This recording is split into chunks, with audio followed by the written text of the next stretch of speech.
The story begins by showing a man named Joe Harding, who at that time was approaching a bank called Williamsburg Savings Bank.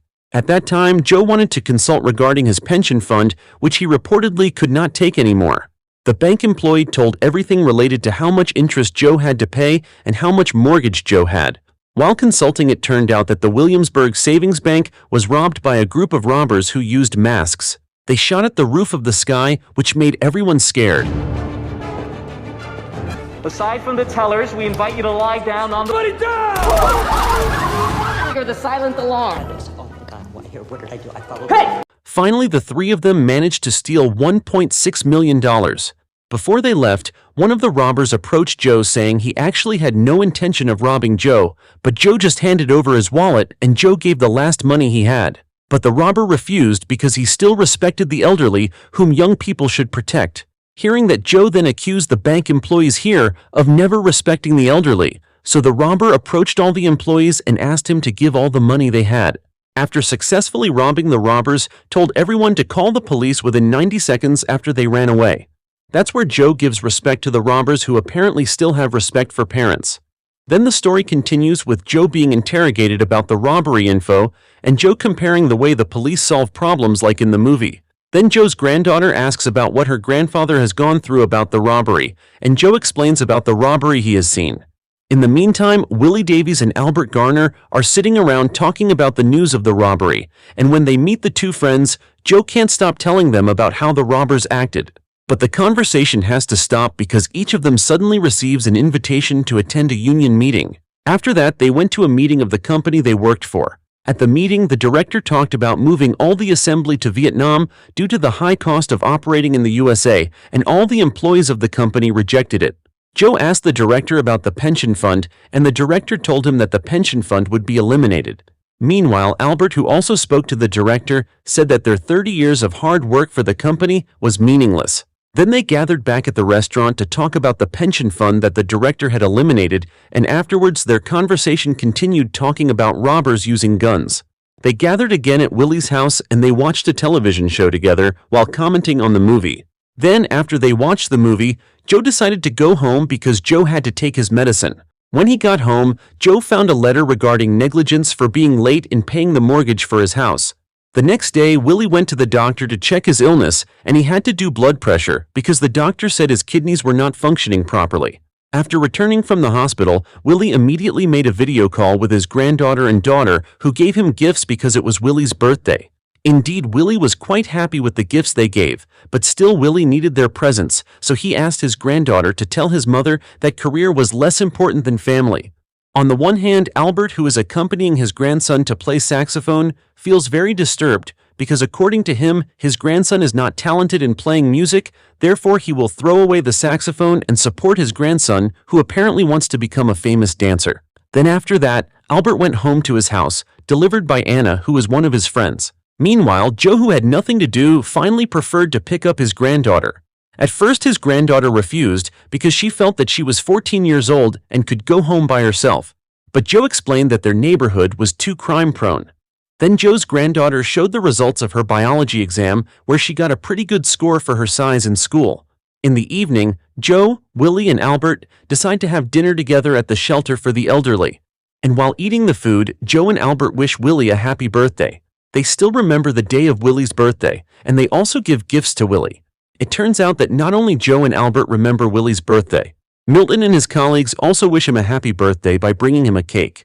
After the birthday celebration was over, Joe suddenly thought of robbing a bank, which made their lives ruined. Of course, Joe's words made them both shocked because they were not criminals. Joe explained that he had 30 days to pay his house bill, and after he couldn't pay it, the bank would immediately confiscate his house. But the proposal was still rejected by Albert, while Willie was still a little willing because he was thinking about his own living expenses. Even before the two of them went to bed, Joe still asked about their decision. Actually, Willie agreed to the idea, while Albert still rejected it because he remained in his stance, who was not a criminal. Because Albert did not want to join them the next day, Willie and Joe decided to try to steal goods in a convenience store. At that time, Albert was asked to be their driver and wait inside until they finished the job. But when Willie and Joe were stealing, Albert actually went inside the convenience store. Joe, I'm gonna get a roast. He chatted with Anna, who led him to shop for chicken cordon bleu. Willie and Joe, who were in action, actually managed to take their stolen goods such as flour and other staples, but apparently one of the security found suspicion of Joe. When they both had managed to get what they wanted, Joe and Willie began to leave the convenience store by separating. Joe managed to steal an electric bike belonging to an old lady, while Willie was being chased by security who suspected him. Security to ethnic.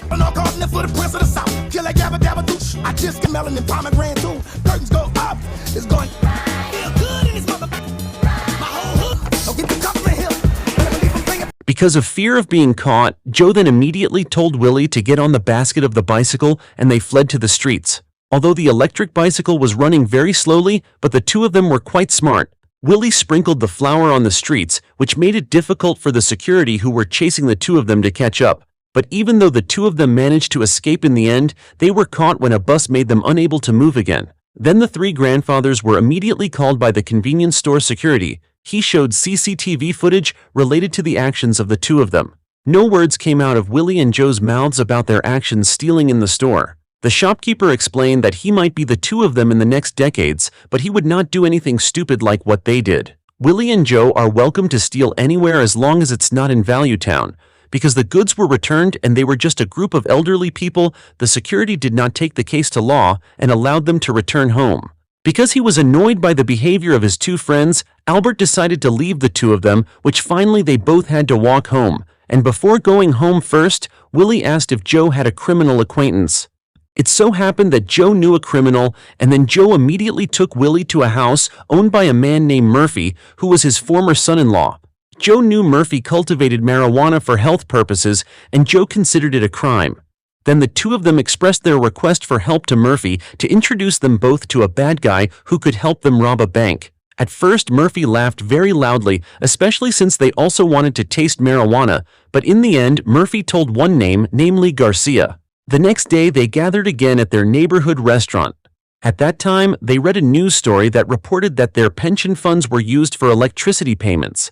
And what was worse was that the bank that managed the funds was the bank where they saved money and became customers for more than 30 years. This is what made Albert change his mind. He was upset with the bank, so he finally agreed to rob the bank proposed by Joe. After all agreed with Joe's idea, they then immediately went to Garcia to state their intentions and objectives to come to him. After talking for a long time, Garcia agreed to give them 25% of the robbed share, and they were shocked because the share was very small for 3 people. Garcia explained that he could rob a bank by himself and get 100% profit for him. The deal was struck with the little speech Willie gave to a young man like Garcia, and Garcia decided to give them a little lesson first the next day. The first rule is that they shouldn't be able to rob the bank themselves, but because they've already done it and can't do anything, Garcia finally allows them to rob the bank. Second, they have to know the layout of the bank and its security system. If the Williamsburg Savings Bank only has 10 guards, then their job is to go to the bank to check every CCTV recording and take pictures for it. They are also asked to take pictures of the guards' positions. Day by day, they begin to understand the strategy they will use, and they also practice first how to shoot well. But Garcia explains that there is one thing they must avoid, namely shooting someone. Actually, it is allowed, but don't kill him. Not only that, they are also required to create a diversion, so they make 300 t-shirts for a festival on the day they will rob. And sure enough, they do it, then the day comes when they will rob the bank. In the evening, Joe told his colleagues to sleep and rest first. They understood and cared for each other. The morning arrived, they were very excited to immediately regroup for the festival, and when the festival began, the 3 of them first separated. Albert worked as a sweet arum candy maker, while Willie worked as a haunted house guard and Joe worked at a water park. Then after the time they were required to assemble, they actually did so. They reassembled and used their transition bus to immediately go to the Williamsburg Savings Bank. When they arrived there, the old men were excitedly swinging and educating their pistols, which scared everyone.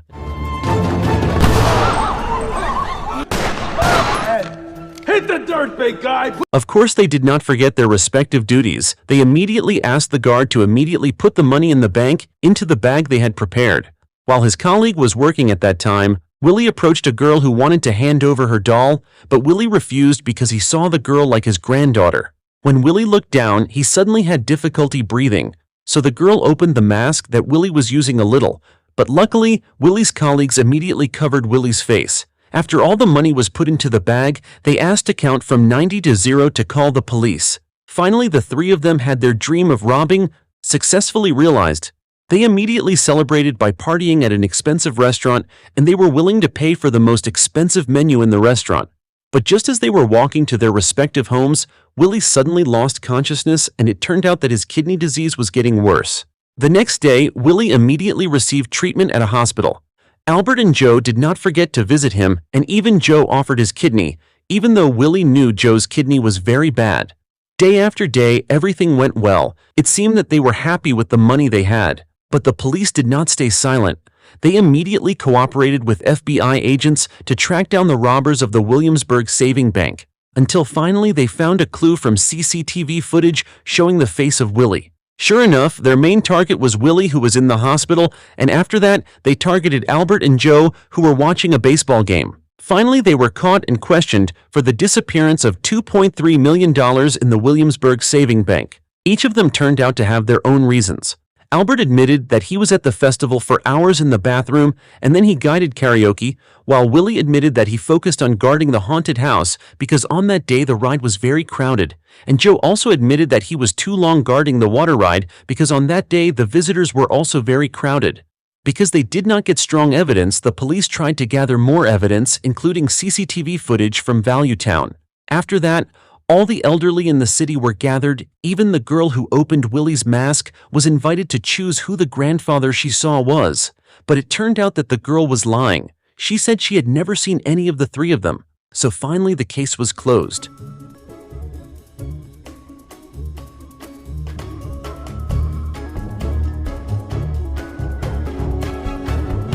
It's not here. Are you sure? The next day, Joe met with Garcia, and he finally learned the facts about the person who saved him during the bank robbery. It turned out that the person who respected the elderly was Garcia himself. After being found not guilty, they began to distribute the money to Mitzi and also to Milton as their own colleague who owns the nursing home foundation. Because they were found not guilty, they again celebrated a massive party with their closest relatives and families. Until finally, the three of them gathered on a bridge toasting their success in the most unique robbery in their entire lives. And the movie is over.